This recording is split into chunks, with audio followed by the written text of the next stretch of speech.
I have made many videos on toxic relationship और मैं शायद कई ऐसी वीडियोज़ बना चुका हूँ जिसके अंदर हमने ये बात की कि टॉक्सिक रिलेशंस जो होते हैं उनको कैसे पहचाना जाए या कई दफ़ा हमने इस पे भी बात की कि कब एक टॉक्सिक रिलेशन को छोड़ देना चाहिए, यानी कब ऐसे साइंस आपको जो शो होने शुरू हो जाएं तो आपको लगे कि यार अब ये बंदा मुझे सर्व नहीं कर रहा या हमारे साथ रहने का जो है वो इतनी सारी कोई रीज़न्स है नहीं है, उल्टा आपको नुकसान हो रहा है, तो तब वो टॉक्सिक रिलेशन को छोड़ देना चाहिए। लेकिन आज की वीडियो में हम बात करेंगे कि इसका सोल्यूशन क्या है। अगर आप एक टॉक्सिक रिलेशनशिप के अंदर हैं तो आप उससे कैसे डील कर सकते हैं या उससे कैसे बच सकते हैं। लेकिन उससे पहले कि हम कुछ चीज़ें डिस्कस करें, मैं आपको एक बात बता दूं कि ऐसा तो कभी नहीं होता और ऐसा कभी नहीं होगा कि किसी बंदे को आप सुने और वो बंदा एग्जैक्टली आपको वो बता दे कि यार टॉक्सिक रिलेशन में ये चीज़ें आप ये कर लें और उसके बाद आपका रिलेशन बिल्कुल या तो ठीक हो जाएगा या आप उस रिलेशन में से निकल जाएंगे। ऐसा कुछ नहीं होता, इट्स नेवर लाइक दैट।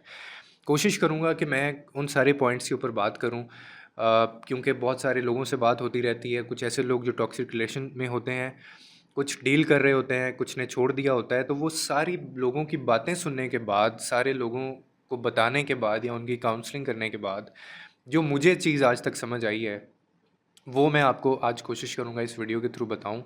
और मेरी किसी भी चीज़ को आपने फुल एंड फाइनल नहीं समझना है कि यार ये जो बात कर रहा है ये बिल्कुल ठीक है। मैं फिर आपको एक बता रहा हूँ बात कि you can only have idea. आप किसी भी चीज़ के बारे में आपको आइडिया मिल सकता है और ऐसा कभी भी नहीं होगा। जो लोग ये क्लेम करते हैं वो झूठ होता है कि यार ये चीज़ें कर लो और तुम एक टॉक्सिक रिलेशनशिप में से निकल जाओगे। हमेशा कुछ मोटिवेटिंग फैक्टर हो सकते हैं, कुछ ऐसी चीज़ें हो सकती हैं जो आपको मोटिवेट कर सकें कि आप उस रिलेशंस में से या तो निकलने के लिए कुछ डिसीजन करें या फिर उनको चलाने के लिए आप कोई एफर्ट्स करें। ठीक है? बाकी कोई ऐसे पॉइंट्स नहीं होते, ना कोई ऐसी स्ट्रैटेजी है जो बना के आप बिल्कुल एग्जैक्टली उनको फॉलो करें और आपका वो सोल्यूशन आपको मिल जाएगा, ऐसा कभी भी नहीं होता।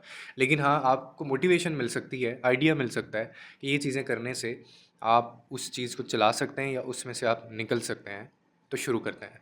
अब उससे पहले मैं आपको एक चीज़ बताना चाहता हूँ कि आपने कभी क्या ये सोचने की कोशिश की या इस सवाल का जवाब आपने ढूँढने की कोशिश की कि कोई भी इंसान जब एक टॉक्सिक रिलेशन में होता है, वो क्या वजह होती है कि वो इतने साल उस टॉक्सिक रिलेशन में रहते हुए भी वो डिसीज़न नहीं कर पा रहा होता या वो कोई फ़ैसला नहीं ले रहा होता और वो उसी रिलेशन के अंदर रहता है, वो सारी चीज़ें बर्दाश्त कर रहा होता है और वो अपने आप को अज़ियत भी दे रहा होता है, अपना ज़हनी सुकून भी बर्बाद कर रहा होता है और उसके लिए लाइफ़ जो है हैज़ बिकम अ हेल, जहन्नुम बन जाती है उसकी ज़िंदगी। लेकिन वो फिर भी क्यों चूज़ करता है कि उसने उसी टॉक्सिक रिलेशन के अंदर रहना है।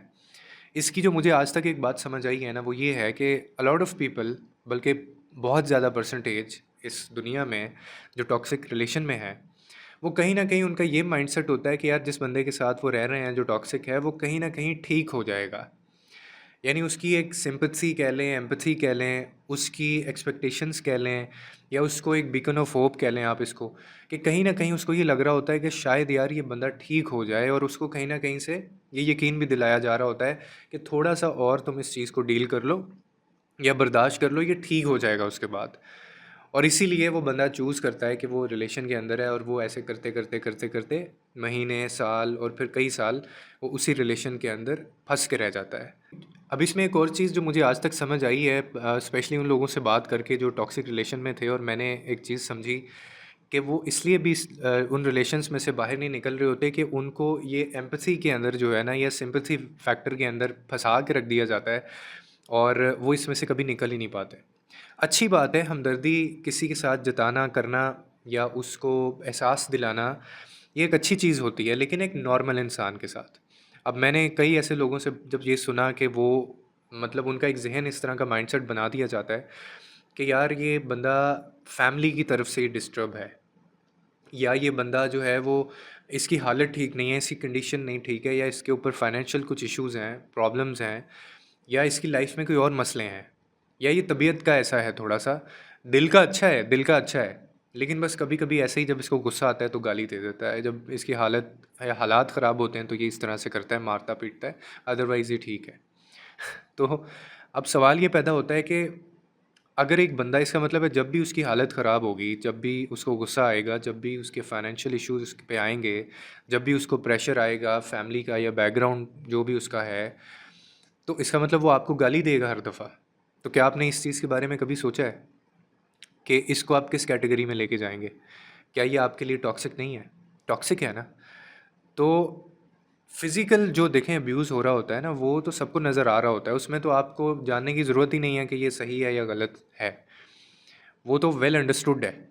लेकिन एक जो इमोशनल अब्यूज़ होता है और वो हर बार आपके ऊपर अगर हो रहा है, तो मेरे ख़्याल में वो फिर एक क्वेश्चन मार्क होता है बड़ा, और उस पे आपको कोई ना कोई डिसीजन ले लेना चाहिए कि फिर इसमें सिंपैथी वाला जो फैक्टर है वो समझ में नहीं आता। और ये जो मैनिपुलेटिव लोग होते हैं ना, जिनको पता हो कि आपको अज़ियत देनी है, तंग करना है, और वो उनकी नेचर इस तरह की होती है, वो टॉक्सिक होते हैं, उनके लिए तो ये सबसे बड़ा एक हथियार होता है। यानी अपने लिए सिंपैथीज़ जो है वो लोगों के दिलों में जगाना, हमदर्दी जगाना लोगों के दिलों में, स्पेशली अपने पार्टनर्स के लिए। तो अगर तो आप ये सिंपैथी वाले चक्कर में पड़ गए हैं ना, हमदर्दी जताते हैं, और आपने ये सीख लिया है रिलेशन में, या उसकी माँ ने, उसके बाप ने, या उसके घर वालों ने, या उसने खुद आपको ये चीज़ अगर सिखा दी है, आपके दिमाग में डाल दी है, तो फिर तो बहुत मुश्किल है इसमें से निकलना। क्योंकि हर बार, और ये मुश्किल से मुश्किल करता जाता है, यानी आपके लिए हर दिन जो आप गुजार रहे हैं उसके साथ, वो मुश्किल हो रहा है ये फ़ैसला लेने में कि आपने इसको छोड़ना है या नहीं छोड़ना है।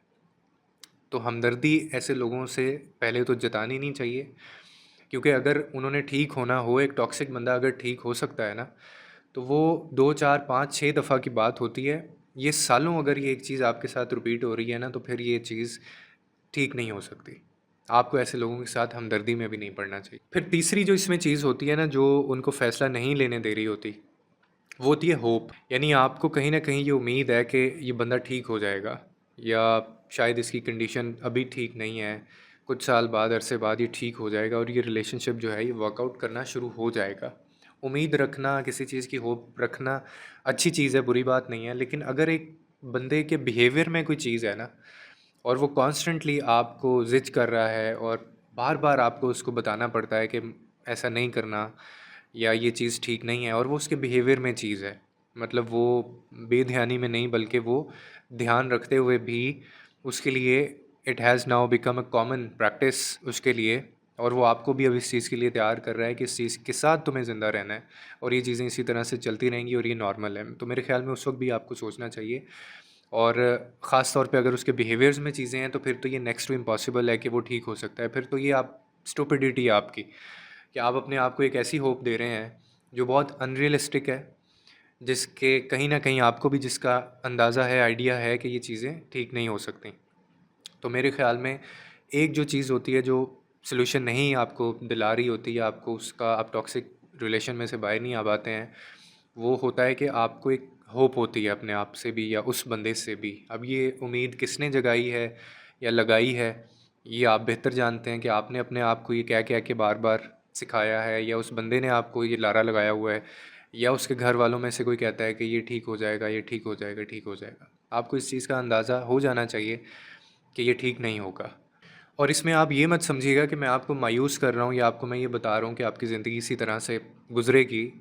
You have option, you have choice, कि आप फ़ैसला ले सकते हैं। मैं सिर्फ़ ये बात आपको बता रहा हूँ कि, और इसको समझने की कोशिश करें कि जिन चीज़ों ने ठीक होना होता है, वो कुछ अरसे में ठीक हो जाती हैं। वो ये कोई सिचुएशंस नहीं है। Toxicity is not a situation, या ना ही ये कोई कंडीशन है, क्योंकि सिचुएशंस और जो कंडीशंस होती हैं, सर्कमस्टांसेस होते हैं, मुश्किल वक्त जो होता है, वो कुछ टाइम के लिए होता है, वो अरसे के लिए नहीं होता। और ये सिचुएशंस नहीं है जो बदल जाएंगी बाद में या ठीक हो जाएंगी। जिसने ठीक होना होता है वो ठीक हो जाता है। तो ये नहीं होगा, ये ऐसे ही चलता रहेगा। और फिर किसी की लाइफ का अगर कोई फेलियर है, यानी अगर किसी बंदे का कोई बिहेवियर है, एक बंदा है उस वो स्ट्रेस से डील ही नहीं कर सकता, उसकी अपनी कोई स्ट्रेस मैनेजमेंट है ही नहीं है, वो हमेशा स्ट्रेस में रहता है और वो डील नहीं कर पाता, और वो अपनी जो है वो मिस डीलिंग की वजह से वो बाकियों के ऊपर चढ़ाई करता है। तो ये आपका प्रॉब्लम नहीं है, ये उसकी लाइफ की हेडेक है, ये उसकी लाइफ की शिट है। तो वो आपसे उसका कोई लेना देना नहीं है, और ये आपको इस चीज़ की वजह से अपने आप को मुश्किल में डालना, या ख़ुद प्राइस पे करना इसकी, आपका ज़हनी सुकून बर्बाद होना, ये आपकी ड्यूटी भी नहीं है। ये उसकी लाइफ की प्रॉब्लम है, उसको आना चाहिए था। अब उसको नहीं आ रहा तो क्या करें, आप क्या कर सकते हैं? कोई और क्या कर सकता है? जो करना है उसी को करना है ना। तो इन चीज़ों की वजह से अगर आप मैनिपुलेट हो जाते हैं, ये जो मैंने कुछ चीज़ें बताई कि उम्मीद है, अपने आप को लगाई हुई है, अच्छी बात है, उम्मीद होनी चाहिए, लेकिन एक ऐसी उम्मीद जो आपको नज़र आ रहा है और वो उम्मीद लगाए एक अरसा हो गया है, तो वो एक तो कभी नहीं होता। दूसरा, आपको अगर कहीं पे उसके साथ एम्पैथीज़ हैं, हमदर्दी उसके साथ आप जताना चाहते हैं, तो हमदर्दी भी किसी भी इंसान के साथ एक हद तक जताई जाती है ना। एक टाइम के बाद यानी एक बंदा है, वो आप 5 साल, 10 साल, 15 साल से हमदर्दी ही जताते आ रहे हैं और वो कोई फ़र्क नहीं पड़ रहा उसकी लाइफ में, वो ठीक नहीं हो रहा।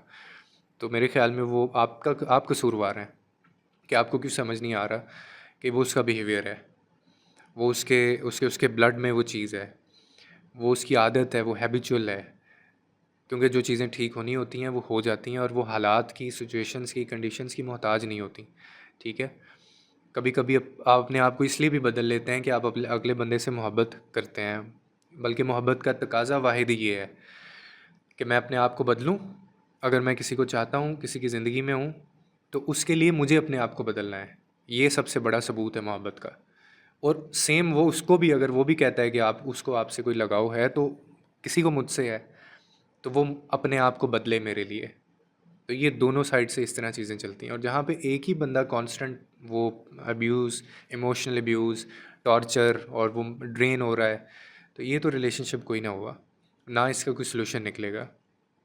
तो उम्मीद करता हूँ कि आपको इस वीडियो से कोई ना कुछ अंडरस्टैंडिंग मिली होगी।